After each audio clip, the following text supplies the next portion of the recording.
good swearing. Daily beans, daily beans. Daily beans, daily beans. Hello and welcome to the Daily Beans for Wednesday, December 6, 2023. Today, Jack Smith lays out some evidence and reveals a potential new unindicted co-conspirator in a new filing. Tommy Tuberville relents and more than 400 high-level military promotions have been confirmed. The gold bars at issue in Menendez's indictment are tied to the businessman who allegedly bribed him in an earlier robbery. A former Harvard disinformation scholar says she was pushed out of her job after the college faced pressure from Facebook. David Weiss's office reveals their defense of potential Hunter Biden motions to dismiss based on selective or vindictive prosecution. A top Tucker Carlson producer has been accused of sexual assault.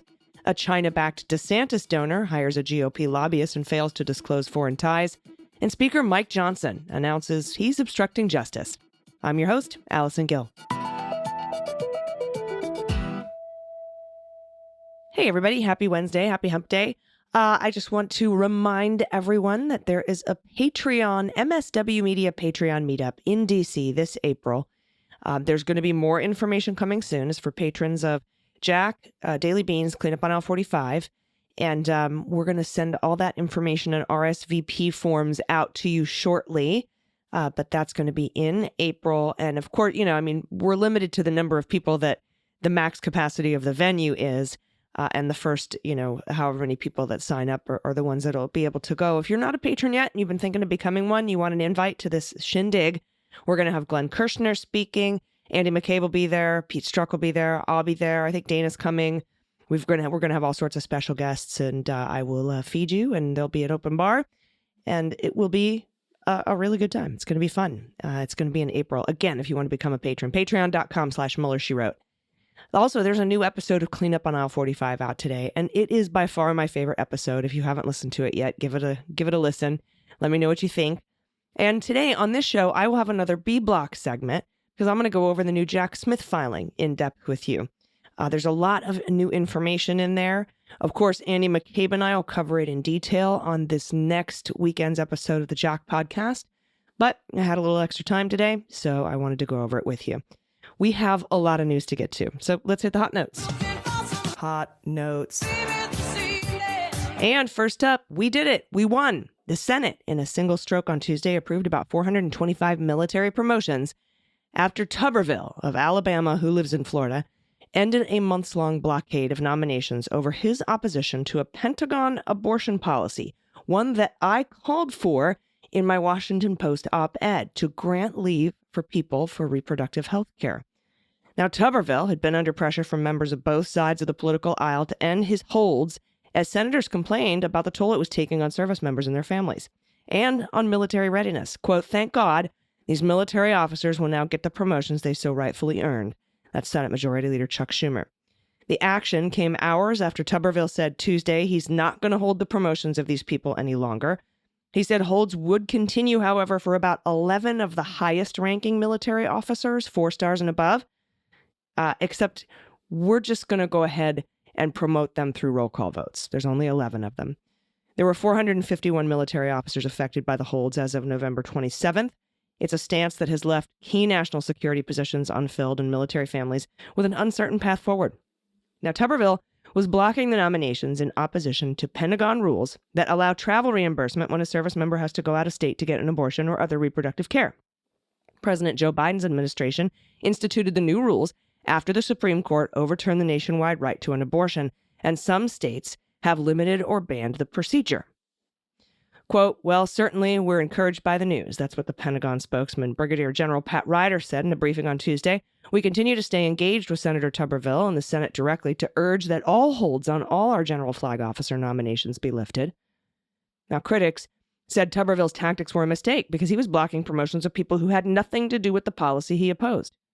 Quote, "Why are we punishing American heroes who have nothing to do with the dispute?"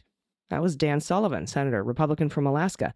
Quote, "Remember, we are against the Biden abortion travel policy, but why are we punishing people who have nothing to do with the dispute and if they get confirmed can't fix it?"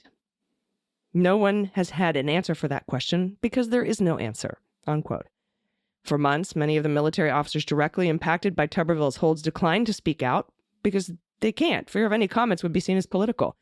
But as the pressure on the lives and the lives of the officers serving under them increased, they began to speak about how not being able to resettle their families in new communities was impacting not only them, but their military kids and their spouses. They talked about how some of their most talented junior officers were going to get out of the military because of the instability they saw around them. And they talked about how having to perform multiple roles because of so many vacancies was putting enormous additional stress on already overworked military communities. Now, the issue came to a head when U.S. Marine Corps Commandant General Eric Smith suffered a heart attack in October, just 2 days after he'd talked about the stresses that having multiple jobs in the military had. Quote, "We can't continue to do this to good families. Some of these groups that are all for these holds, they haven't thought through the implication of the harm it's doing to real American families." That was Senator Joni Ernst, Republican from Iowa. In response to the holds, Democrats have vowed to take up a resolution that would allow the Senate to confirm groups of military nominees at once during the remainder of the congressional term, but Republicans worried that the change could erode the powers of the minority in the Senate. So, just this afternoon, all but 11 were promoted with one single voice vote. And those 11, roll call votes. We'll take care of them too, because that's what Democrats do. And here's what Speaker of the House Mike Johnson had to say about his release of the January 6th footage. Let's listen. Trust the American people to draw their own conclusions. They should not be dictated by some narrative and accept that as fact. So they can review the tapes themselves. We're going through a methodical process of releasing them as quickly as we can. As you know, we have to blur some of the faces of persons who participated in the events of that day because we don't want them to be retaliated against and to be charged by the DOJ and to have other concerns and problems. So that's a slow process to get it done. We're working steadily on it. We've hired additional personnel to do that. And all of those tapes ultimately at the end will be out so everybody can see them and draw their own conclusion. Yeah, that's obstruction of justice, my dude. Not to mention you've now released footage that shows the inner workings of the Capitol that our enemies now have. They can have that now. It's time for Mike Johnson to go. And by the way, a spokesperson for Mike Johnson came out a couple hours after that and said, no. We didn't mean we were blurring them so that the DOJ wouldn't find out who they were. We were blurring them because we didn't want the public to find out who they were and harass them. Sure, yeah, walk back that obstruction of justice statement, whatever you say. Next up, from Kayla Gallagher at The Messenger and content warning for sexual assault here. A former employee at Fox News is reportedly suing the network and one of their former top producers, accusing him of sexually assaulting and harassing him after promising to advance his career while the network dissuaded him from filing any complaints.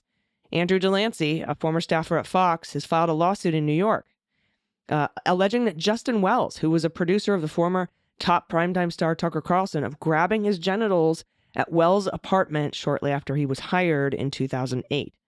Delancey alleges that Wells first contacted him over a Facebook group for Fox employees in 2007, telling Delancey he, quote, caught his eye, according to the Washington Post, and encouraged him to take a job at the New York City corporation at Fox, leaving his post at a local affiliate. When Delancey arrived, Wells allegedly offered up an unusual amount of attention and gave him monogrammed network merchandise. Delancey also claimed that when he told Wells he could not afford New York on an entry-level salary, Wells got him an interview at another network. Wells utilized his status at Fox to prey on Mr. Delancey. That's what the complaint reads. And the lawsuit alleges that less than a month into Delancey working at the network, Wells invited him to join other employees at a gay bar, but first insisted they meet for drinks at Wells' apartment.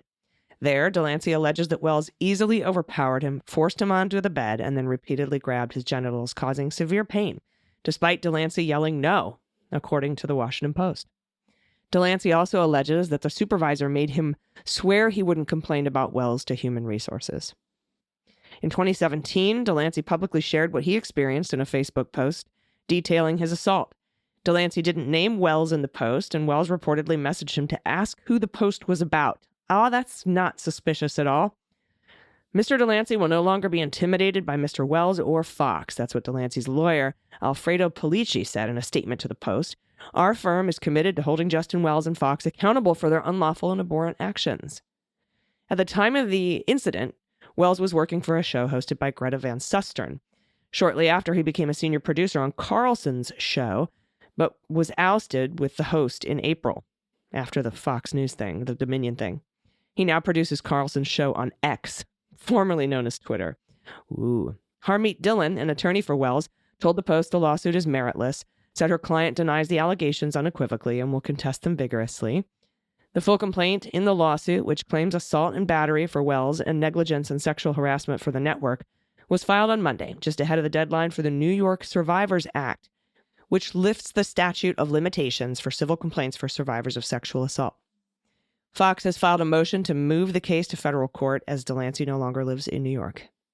Next up from NBC Channel 4 in New York, at least 4 gold bars that are tied to the FBI search of Senator Robert Menendez's home have been directly linked to a New Jersey businessman now accused of bribing him. And that's according to Bergen County prosecutor records from a 2013 robbery case. The businessman, Fred Davies, reported to police he was the victim of an armed robbery way back in 2013 and asked the police to recover the gold bars stolen from him. In the 2013 robbery, Davies reported $500,000 in cash and 22 gold bars were stolen. Edgewater police records show police later caught 4 suspects with the stolen goods. To get his property back, Davies signed a property release form certifying the gold bars belonged to him. Each gold bar has its own serial number, Davies said to investigators in 2014. In a transcript made by prosecutors and police who recovered and returned to Davies the stolen gold bars. They're all stamped. You will never see 2 stamped the same way. And then I used them to bribe Senator Menendez. Okay, I added that little extra part there. A decade later, the FBI said the 4 gold bars with unique serial numbers had come into the possession of Senator Menendez and his wife, Nadine. 2 bars were found during the FBI search of the Clifton home, while an indictment stated Nadine Menendez gave the other 2 gold bars to a jeweler to sell, but photos of those 2 bars were recovered. In the 2023 bribery indictment against the senator and Davies, prosecutors included photos of some of the alleged bribes found in Menendez's home, including the 4 gold bars. The serial numbers of the 4 gold bars in the bribery indictment appear to be an exact match to the 4 gold bars Davies certified as stolen and returned to him in 2013. Wow, that's you can't get more of a direct tie than that. For example, a Swiss Bank Corporation gold bar with serial number 590005 that the FBI said it seized from the senator's home in 2023 was also reported stolen by Davies and returned to him a decade earlier. Davies' signature and initial appears on the evidence log, which included each specific gold bar with the corresponding serial number. All of this, quote, spells bad news for Senator Menendez because the chain of custody, it appears, is going to be really easy to prove up. That's NBC legal analyst Danny Cavallos. It was November 2013 when Davies told police he was the victim of a gunpoint robbery at his penthouse apartment in Edgewater. The millionaire developer said he was tied to a chair and the thieves made off with cash, gold, and jewelry. The 4 suspects were quickly caught and later pled guilty. Davies attended court proceedings as the victim. On December 13, 2013, Davies signed the documents to get the property back. Savalos said if Davies, in fact, gave the gold bars to Robert and Nadine Menendez, that alone does not prove the crime of bribery. There has to be a quid pro quo. What was it in exchange for? The FBI says the quid pro quo between Menendez and Davies included efforts by the senator to influence the New Jersey U.S. Attorney's Office, which in 2018 was investigating Davies for a separate crime of bank fraud. Davies and Menendez, along with other co-defendant Nadine Menendez, Wael Hanna, and Jose Uribe, all deny any wrongdoing, and they have all pled not guilty. And next up, from Donnie O'Sullivan at CNN, a nationally recognized online disinformation researcher has accused Harvard University of shutting down the project she led to protect its relationship with megadonor and Facebook founder Mark Zuckerberg. The allegations made by Dr. Joan Donovan raise questions about the influence the tech giant may have had over seemingly independent research. Facebook's parent company, Meta, has long sought to defend itself against research that implicates it in harming society, from the proliferation of election disinformation to creating addictive habits in children. Details of the disclosure were first reported by the Washington Post. Beginning in 2018, Donovan worked for the Shorenstein Center at Harvard University's John F. Kennedy School of Government and ran its Technology and Social Change Research Project, where she led studies of media manipulation campaigns. But last year, Harvard informed Donovan it was shutting her project down. In a disclosure sent last week to Harvard leaders and U.S. Education Secretary Miguel Cardona and made public on Monday, Donovan alleges that the university began restricting her research after the Chan Zuckerberg Initiative donated $500 million to fund a new university-wide center on artificial intelligence. The Chan Zuckerberg Initiative is the philanthropy run by Zuckerberg and his wife Priscilla Chan, who both attended Harvard. Harvard is strongly disputing Donovan's claim.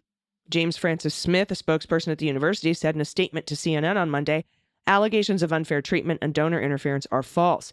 The narrative is full of inaccuracies and baseless insinuations, particularly the suggestion that Harvard Kennedy School allowed Facebook to dictate its approach to research. $500 million? By longstanding policy to uphold academic standards, all research projects at Harvard Kennedy School need to be led by faculty members. Joan Donovan was hired as a staff member, not a faculty member, to manage a media manipulation project. When the original faculty leader of the project left Harvard, the school tried for some time to identify another faculty member who had time and interest to lead the project. After that effort did not succeed, the project was given more than a year to wind down. Joan Donovan was not fired, and most members of the research team chose to remain at the school in new roles. Well, why couldn't you just make her a member of the faculty? He added that Harvard continues to research misinformation and social media's role in it, pointing out Harvard hosts and made available to the public the Facebook documents leaked by former Facebook employee Frances Haugen in a separate whistleblower complaint in October 2021 known as the Facebook Papers, and Harvard also runs an academic journal on misinformation. The Chan Zuckerberg Initiative said it had no involvement in Donovan's departure from Harvard. Meta declined to comment. CNN has also reached out to the U.S. Department of Education. The Massachusetts Attorney General's office said it received the disclosure and was reviewing it. The Chan Zuckerberg Initiative donation came shortly after Haugen's blockbuster complaint. So Haugen blew the whistle. Chan Zuckerberg gave Harvard $500 million, and then Dr. Joan goes away. I'm sure it's just a coincidence. Following the release of the Facebook papers, Donovan was involved in an effort to help archive the documents and make them publicly available to researchers, students, policymakers, and journalists. Quote, "This is a shocking betrayal of Harvard's academic integrity and the public interest." That's Libby Liu, the CEO of Whistleblower Aid, a nonprofit legal group that previously worked with Facebook whistleblower Frances Haugen. In August, Donovan announced that she would join Boston University's College of Communication as an assistant professor, officially ending her affiliation with Harvard Kennedy School. She told the Crimson that she had to leave because she felt the Kennedy School didn't back me as a scholar. And from Ben Weider at the Miami Herald, a Tampa refrigerant company with direct Chinese backing was publicly disclosed as a new client of top lobbyist Brian Ballard 5 days after the Miami Herald revealed that the company had been a major donor to Ron DeSantis and other Florida Republicans. But despite the fact that the company, called iGas USA, is partially owned by a state-controlled Chinese company, the lobbying registration form filed by Ballard's company initially failed to indicate that it was part foreign-owned. That's required by law. So that's bad. The firm planned to submit an amended registration form reflecting the correct information, but iGas didn't respond to multiple requests for comments. And under the Lobbying Disclosure Act, lobbyists are required to indicate whether any foreign entity holds at least a 20% stake in the company on behalf of which they are lobbying.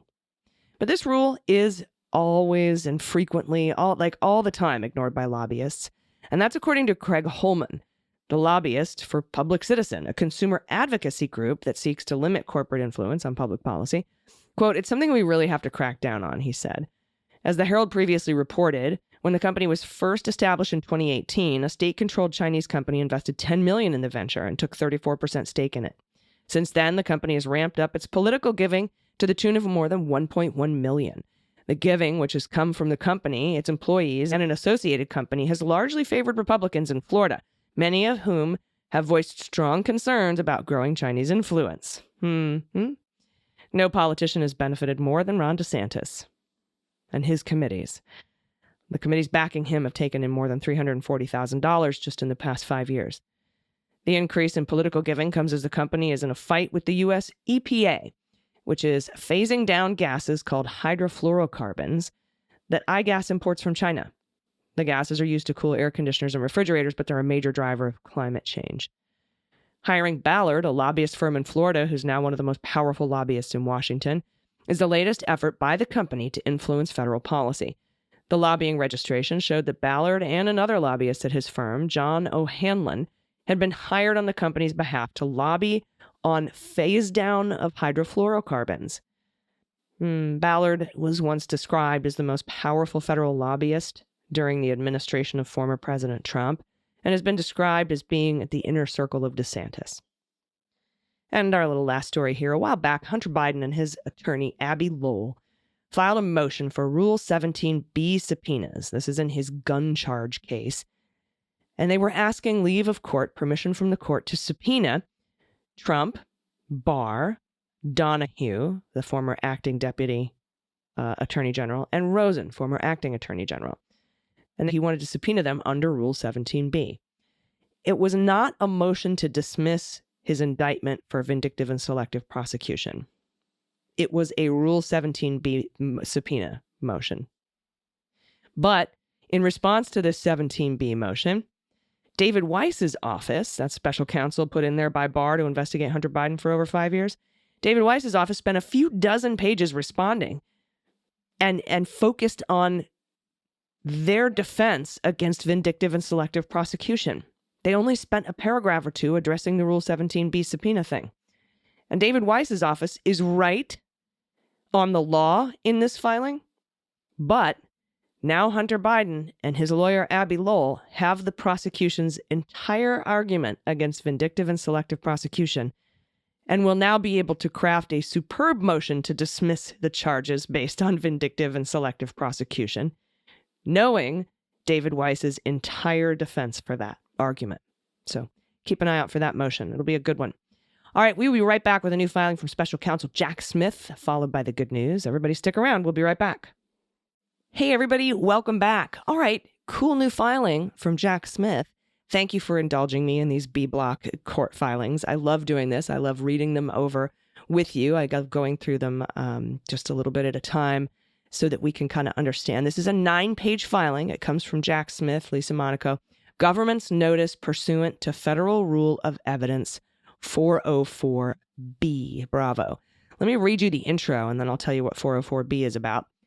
It says, the government will provide the defendant and the court extensive advance notice of the intrinsic evidence it plans to introduce at trial, including through its exhibit and witness lists, motions in limine, those are motions to prevent evidence from being entered from Donald Trump, and detailed trial brief setting for the government's planned trial presentation. In an abundance of caution, the government below notices evidence that, we want to tell you about evidence that, although intrinsic to the charged crimes, pre or post dates the charged criminal conspiracies. So this evidence pre and post dates the charged crimes. If the court were to find any part of the noticed evidence below is extrinsic, the evidence is also admissible under Federal Rule of Evidence 404B, because the government will offer it not to show the defendant's criminal propensity, but to establish his motive, intent, preparation, knowledge, absence of mistake, and common plan. So, what's happening here is that they're saying, we've got a bunch of evidence we're going to bring into trial that happened before the crimes and after the crimes at issue. And Rule of Evidence 404B generally prohibits evidence of prior crimes and wrongdoing to show conformity therewith. Like, you can't bring in past crimes. But it can be admitted for these other purposes to show intent and motive and planning, the things that we just listed, the things I just listed from the filing. So that's what this is. This is evidence from shit Trump and his co-conspirators did before the time period in question, September, October 2020 to January 2021, and after the conspiracy. And we want to bring it in under evidence 404B, not because it's part of the conspiracy, it's not evidence of the conspiracy, but because it's evidence of his intent. Now, the first paragraph, as set forth in the indictment, the defendant's criminal conspiracies relied on his knowingly false claims of election fraud At trial, the government will introduce a number of public statements by the defendant himself in advance of the charged conspiracies, claiming there would be fraud in the 2020 presidential election. These statements showed mistrust in the results of the presidential election and laid the foundation for the defendant's criminal efforts. In addition to this intrinsic evidence of false statements about the 2020 election, the government will offer evidence reflecting the defendant's historical record of making such claims. For example, in November 2012, the defendant issued a public tweet making baseless claims that voting machines had switched votes from Romney to Obama. During the 2016 presidential campaign, the defendant claimed repeatedly with no basis that there was widespread voter fraud, including through public statements and tweets. For example, October 2016, he said, "Of course there's large-scale fraud happening on and before Election Day. Why do Republican leaders deny what's going on? So naive." The defendant's false claims about the 2012 and 2016 elections are admissible because they demonstrate the defendant's common plan of falsely blaming fraud for election results he does not like, as well as his motive, intent, and plan to obstruct the certification of the 2020 election results and illegitimately retain power. Then they go on to say historical evidence of the defendant's common plan to refuse to commit to a peaceful transfer of power. We're going to bring this evidence in. To ensure the destabilizing impact of his widespread election fraud claims, in the run-up to the 2020 election, the defendant repeatedly refused to commit to a peaceful transition of presidential power if he lost the election. The government will offer proof of this refusal as intrinsic evidence of Trump's criminal conspiracies because it shows his plan to remain in power at any cost, even in the face of potential violence. For instance, on September 23, 2020, at a news conference, the defendant was asked whether, win, lose, or draw in this election, in light of rioting in many cities across the country, your so-called red and blue states, would he commit to making sure there's a peaceful transfer of power after the election? The defendant responded, "Well, we're going to have to see what happens. You know that. I've been complaining very strongly about the ballots, and the ballots are a disaster." The reporter interrupted the defendant and repeated, "I understand, but people are rioting. There's violence. People are rioting. Do you commit to make sure there's a peaceful transfer of power?" And the defendant responded, I know.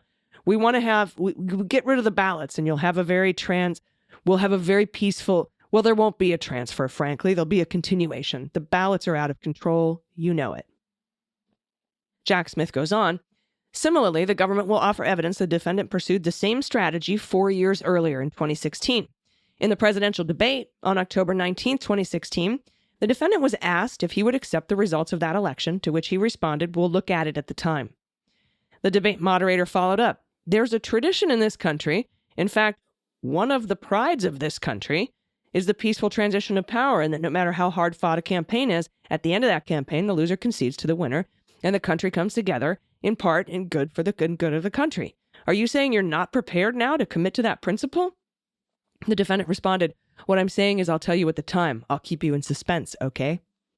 The defendant's consistent refusal to commit to a peaceful transfer of power, dating back to the 2016 presidential campaign, is admissible evidence of his plan to undermine the integrity of the presidential transition process when faced with the possibility of an election result that he would not like, as well as his motive, intent, and plan to interfere with the implementation of an election result with which he was not satisfied.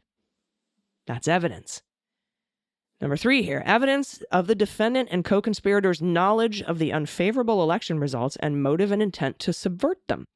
The indictment lists multiple examples of the defendant's efforts during the charged conspiracies to pressure state officials to change the election results or appoint invalid electors in spite of the election results.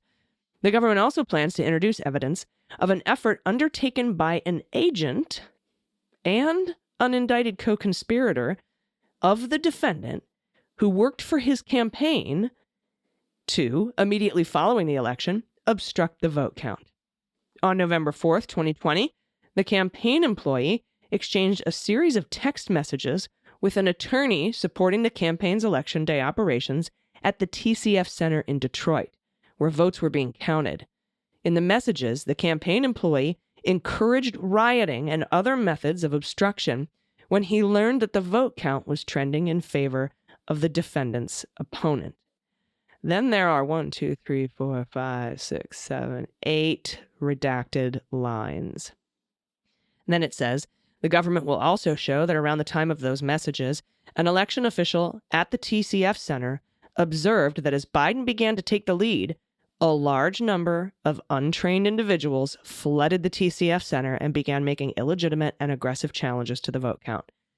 Thereafter, Trump made repeated false claims regarding election activities at the TCF Center, when in truth, his agent was seeking to cause a riot and disrupt the count. This evidence is admissible to demonstrate that the defendant, his co-conspirators, and agents had knowledge that the defendant had lost the election, as well as their intent and motive to obstruct and overturn legitimate results. So we're not just talking about obstruction at the Capitol now. We're talking about vote count in Detroit. And by the way, this unindicted co-conspirator, the campaign employee, there's no number associated with his status as an unindicted co-conspirator. This is a new unindicted co-conspirator. I'm pretty sure. And I'll tell you why in a second. All right, next up, pre- and post-conspiracy evidence that Trump and his co-conspirators suppressed proof their fraud claims were false. Suppressed proof that their fraud claims were false. So not only did they not have evidence of voter fraud, they had evidence proving there was none. And they retaliated against officials who undermined their criminal plans. The indictment provides evidence that the defendant repeatedly sidelined advisors and officials who told him or the public the truth about the election results and who pushed back on his false claims. The government will introduce additional evidence that this was the plan of the defendant and his co-conspirators, and that even after the charged conspiracies, they continued their efforts to stifle any dissent to their false claims of election fraud. One such example is the effort by the defendant and co-conspirator 1, beginning during the charged conspiracies and stretching into the summer of 2021, to retaliate against the former chief counsel to the RNC for publicly refuting the defendant and co-conspirator 1's lies about election fraud. So you'll notice here, co-conspirator 1 is named. But when they talk about the agent, the campaign agent that caused riots on behalf of Trump in Detroit, there's no number associated.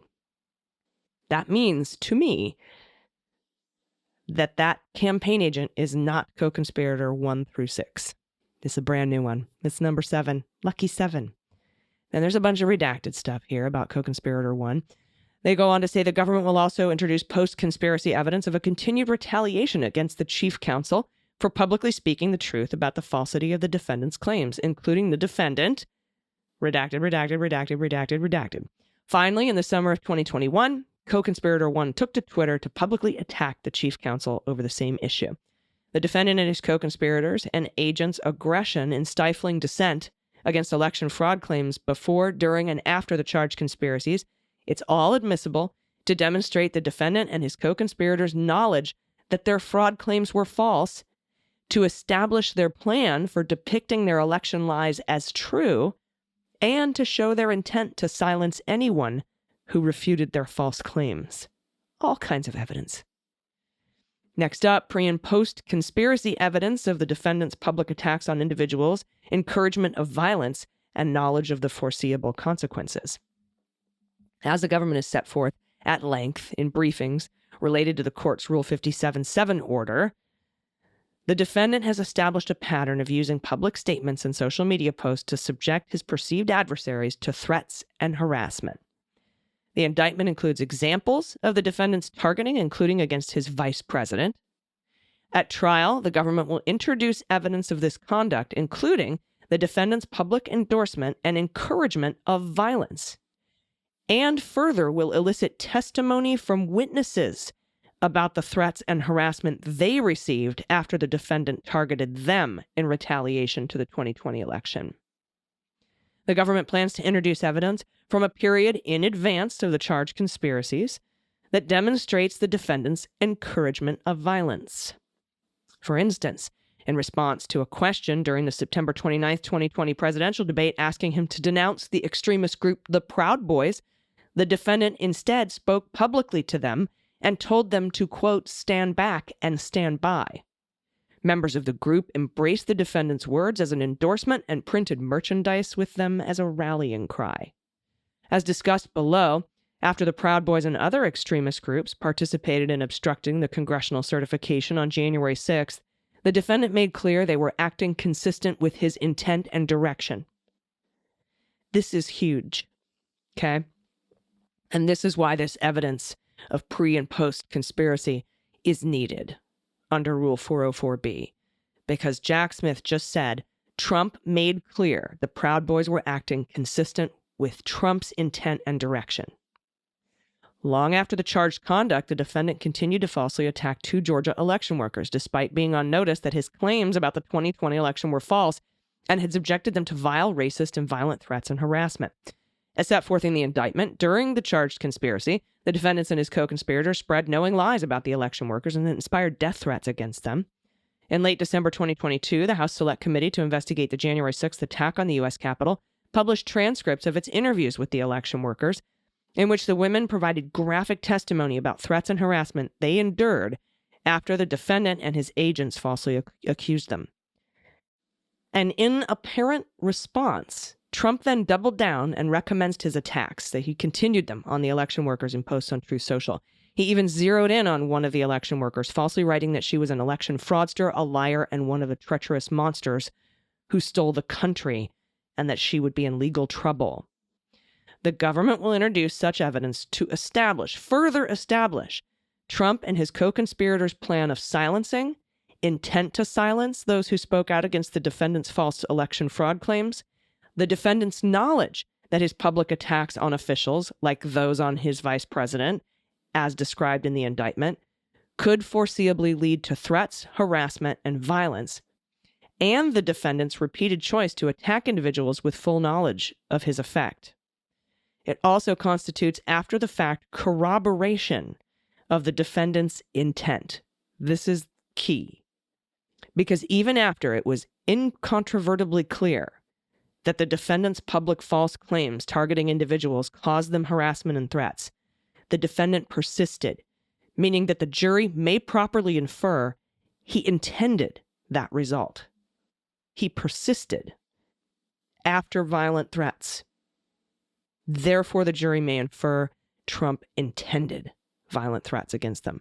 Finally, evidence of the defendant's encouragement of violence and the consequences of his public attacks is admissible to allow the jury to consider the credibility and motives of witnesses who may be the continuing victims of the defendant's attacks. Next up, post-conspiracy evidence of the defendant's steadfast support and endorsement of rioters. And here is where we get into the heart and soul.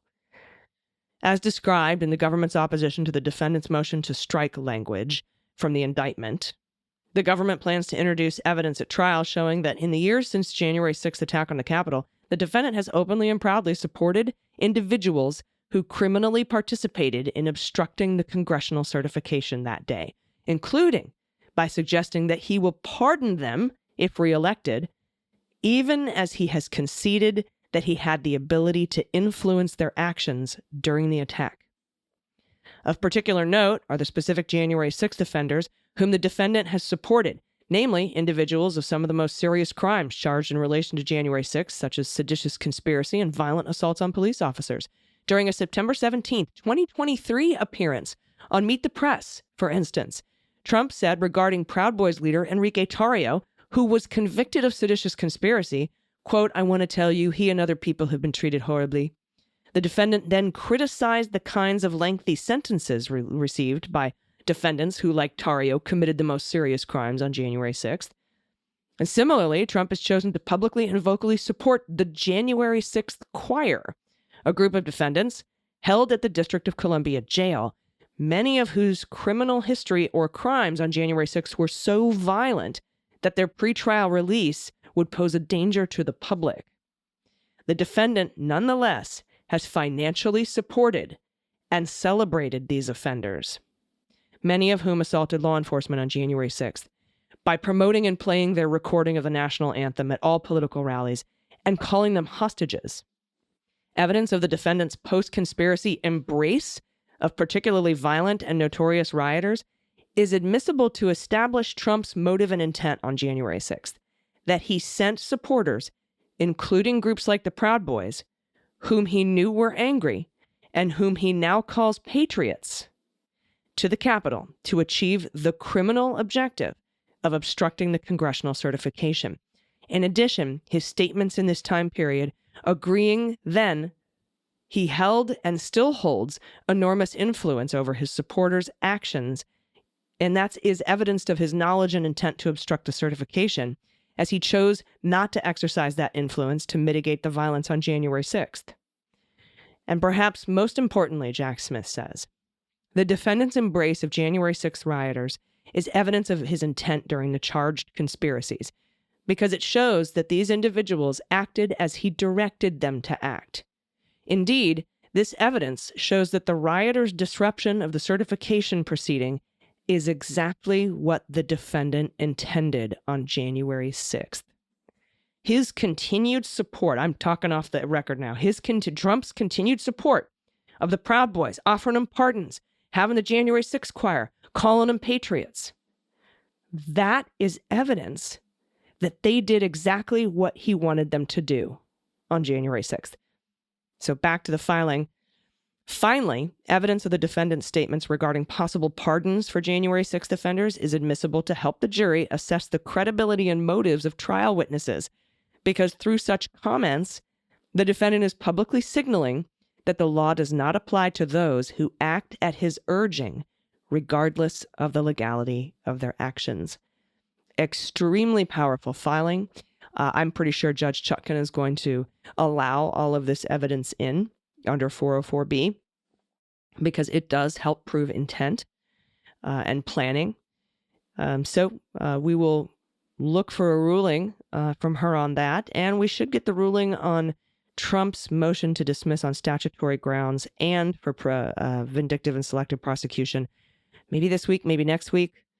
But we also know that, from my friend John Allen at NBC, people have gotten their jury summons and quizzes in the mail, or their jury summons in the mail for March 4th, and they say to be there on February 9th. And those two dates match when Judge Chutkan has the jury meeting for the first time at the courthouse February 9th and the trial date starting on March 4th. So it's out in the mail. It's 3 months away, which makes me wonder when Merrick Garland is actually going to file those appeals for the sentences of the Oath Keepers and the Proud Boys, because he filed notice to do so for the Oath Keepers in June and in October for the Proud Boys that he said, I intend to file an appeal for their short sentences. I would think he would want that done by the time they made sentencing recommendations for Trump, but maybe Merrick Garland is waiting for those interlocutory appeals, the ones that Trump has filed motions to dismiss on constitutional grounds that have to be decided before the March trial begins. Maybe Merrick Garland is waiting for that. But I would think he would want to file for appeal for those sentences, regardless of what happens with Trump. So we'll see what ends up happening. All right, everybody, we have a lot of good news to get to, but we have to take a quick break. Stick around. We'll be right back. Everybody, welcome back. It's time for the good news. Who likes good news, everyone? Then good news, everyone.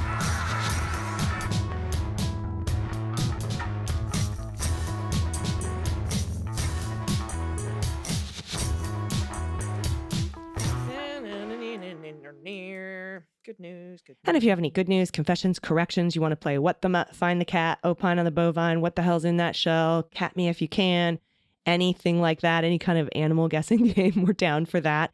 Send us baby pictures. You want to do a shout out to a loved one. Shit kids say, shit you say, shit your relatives say. It's the holidays. There's going to be some shit that somebody says, right? If you have a small business you want to shout out, send that to us, or your small business. What are you making? What are you creating?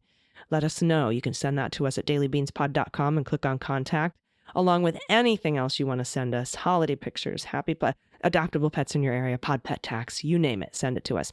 First up from JB, pronouns she and her. It warms my heart that you went to me first in the Gimme Gimmes. They are my husband's favorite band. I only came to them later in life when we were choosing our wedding dance song. Most regular wedding songs suck, and we weren't sure we wanted to go goofy. Then one day my husband was playing the Divas album, and their beautiful ukulele cover of Crazy for You came on. We knew instantly it was the song. It was perfect. For tax, I'm sharing my daughter's wacky Christmas cookies. Oh, they're beautiful.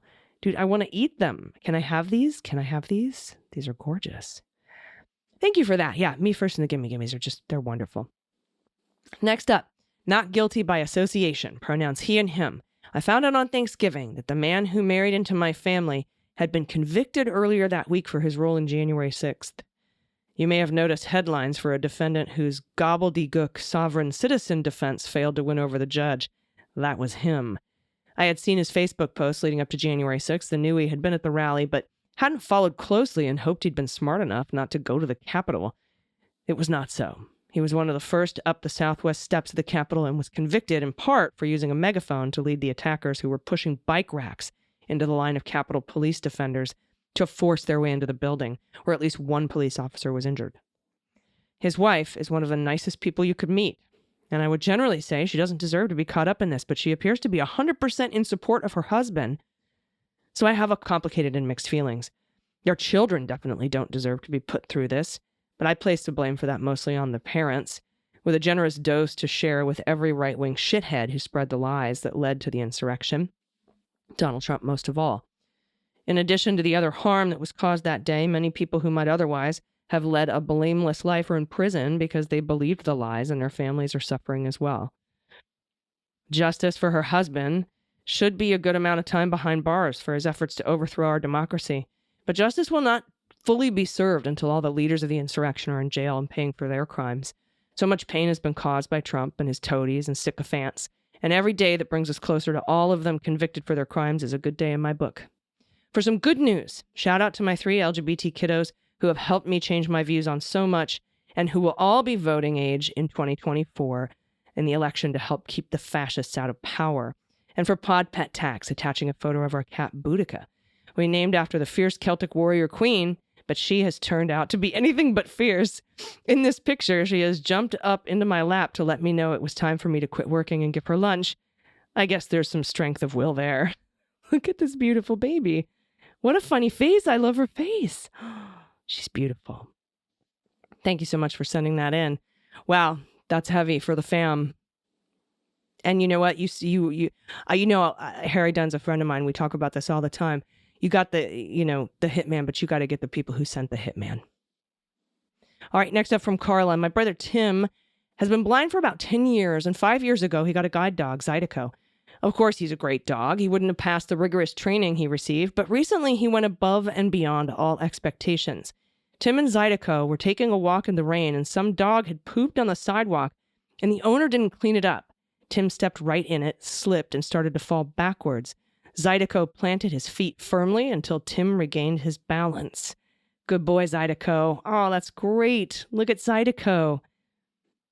What a great story. Send me your service animal stories. I love them. I love service animals so much. I love all animals, but service animals too. Thank you for that, Carla. Next up from Warm Orange. Hello to the estimated AG and DG and the splendid Leguminati. Do you mean esteemed or estimated? I mean, I suppose I could be estimated. I recently discovered the podcast. I'm a fan. A quick background about me. I'm a 30-something millennial that works in the tech world. I'm also a proud participant in my local kink community in North Carolina. Being that I'm a millennial, I've lived through some blissfully unaware peace in the 90s, jarring realities in the aughts, rays of hope in the late aughts, and bleak coming of age in the late 10s to today. Let's just say I'm a bleeding blue-hearted liberal, both by choice and absolute survival necessity. Also, because I'm in the kink world, I'm fluent in the world of consent, negotiation, and sex positivity, but still working daily to be better than the me of yesterday. I love that. Okay, background out of the way. I wanted to formally thank you for all the reporting on the awful tomfoolery that is Tim Ballard and the Operation Underground Railroad. Given my involvement in my local kink community, I've crossed paths with a number of folks that work in the adult entertainment and sex worker space, as well as countless allies of such persons. As such, to say the vice operations such as OUR paint the worst image of workers, facilitations, and patrons in this space would be a gross understatement. Stigma of sex work via religious, primarily evangelical concepts of purity, shame, and fear of the Almighty have fostered an environment where manipulators such as Tim Ballard can exist under the guise of saving trafficked persons. Because how else would somebody respond to the question of, is there anything you wouldn't do to save a child? I know, it's so gross. I could go on and on about what OUR has done significantly more harm than good for ensuring the safety of those sex workers and their patrons. But I'll summarize my point by saying this. When's the last time you've seen lawmakers and or law enforcement in America advocate for anything other than the eradication of the sex work and adult entertainment industry? So thank you for getting this story out there. I hope to write more in the future. And thank you to the listeners for indulging me in this message. For pet tax, I currently don't have pets, but I did foster 2 guinea pigs for about 3 months in 2021. I've attached photos of the 2 sisters, Florence, white with orange spots, eating politely, and Sigrid, brown and white, daring me to read out loud her weight on the scale. Thanks for y'all's time. Look at the babies. They're so cute. Great post. Thank you, Warm Orange. Sex work is work. Next up from Anonymous, pronoun she and her. I have a misheard song lyric. It escaped me for a while, but I finally heard it again the other weekend. The Animal Song by Savage Garden. I couldn't ever really understand why it was supposedly so romantic to be running around the jungle like a cannibal.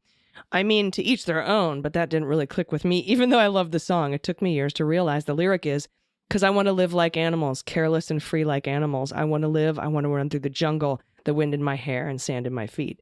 That makes way more sense. You think I would have realized that the title of the song being called The Animal Song. P.S. Underrated band, even though they aren't together anymore. I love their music. Thanks for all you ladies and the staff and everything that you do. You're one of the only podcasts I never skip episodes on. Thank you. For pet tax, here's Toby, who is a perfect height to be lazy and beg for food at the same time. Oh, Toby, with your chin on the couch. Adorable. Thank you for that. I haven't thought of Savage Garden in a while. Love that band. Next up, Peg T, she and her. Has no one said the upcoming Leguminati Summit will amount to more than a hill of beans? And now that it's in D.C., it will be more than a hill of beans on the hill. And if you invite the Clintons, it will be more than a hill of beans on the hill with Hill and Bill. I mean, the joke's right there. Pet tax. It's a very good cats, Henry and Clementine, fighting for possession of the couch. Henry is using the strategy of the aggressive ooze. Seriously, the summit is an awesome gift to all of us. Thank you. P.S. I would like to submit for consideration of a seasonal political slogan, vote Grampus, not Krampus, in 2024. I love it. Thank you. Look at these beautiful kitties. Ooh, the coloring on the dark one. Like, is that a ragdoll? Beautiful kitty. And the orange floof. Nice tail. Thank you for that submission. Thank you, all of you, for your submissions. Thank you for putting up with my raspy me first in the Gimme Gimmes voice. I really appreciate you doing that. Dana will be back soon. I know she's on vacation. She's taken some well-deserved time off. I miss her and love her too. Thank you for hanging in with me during these times. Thank you for letting me bring you the news. I really appreciate it. And everybody, please check out me and Pete today on Cleanup on L45. Seriously, my favorite episode I've ever recorded of that podcast. And subscribe. It's free. It's free to subscribe. I'll be back in your ears tomorrow. Until then, please take care of yourselves, take care of each other, take care of the planet, take care of your mental health, vote blue over Q, take care of your family, and bring someone with you. I've been AG, and them's the beans. The Daily Beans is written and executive produced by Allison Gill, with additional research and reporting by Dana Goldberg. Sound design and editing is by Desiree McFarlane, with art and web design by Joelle Reeder with Moxie Design Studios. Music for The Daily Beans is written and performed by They Might Be Giants, and the show is a proud member of the MSW Media Network, a collection of creator-owned podcasts dedicated to news, politics, and justice. For more information, please visit mswmedia.com. MSW Media.